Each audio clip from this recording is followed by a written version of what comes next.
High friends, welcome back to my channel. आज आपण चविष्ट अशा चकुल्या बनवणार आहोत. त्यासाठी मी इथे तुरीची डाळ घेतलेली आहे. ती स्वच्छ धुवून घ्यायची आहे. आता आपण डाळीमध्ये टोमॅटो, हिरवी मिरची, हळद, चवीनुसार मीठ आणि हिंग असं सगळं घालून ते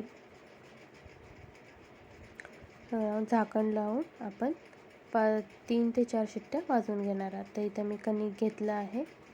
त्याचा गोळा करून घ्यायचा आणि चपाती जशी लाटतो तसं लाटून घ्यायचं आहे.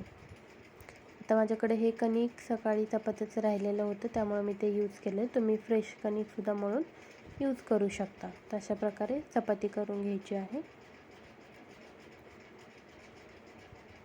त्याला कट द्यायचे आहेत. स्क्वेअर साईजमध्ये तुम्ही कट देऊ शकता किंवा तुम्हाला जसं आवडेल त्या शेपमध्ये तुम्ही कट करू शकता. तर मी ती फळे करून तयार झाले आहे. तर कुकरही झाला आहे. तर डाळ बघा, डाळ पूर्णपणे अशी शिजली गेलेली आहे.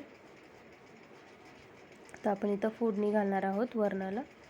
त्यासाठी तेलामध्ये जिरे, मोहरी टाकून चांगले तडतडू द्यायचे.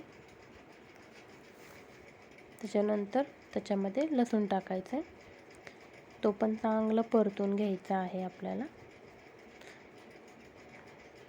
चांगला परतला की त्याच्यानंतर त्याच्यामध्ये आपण डाळ टाकायची आहे, जी शिजवली आहे ती डाळ पूर्ण टाकून घ्यायची.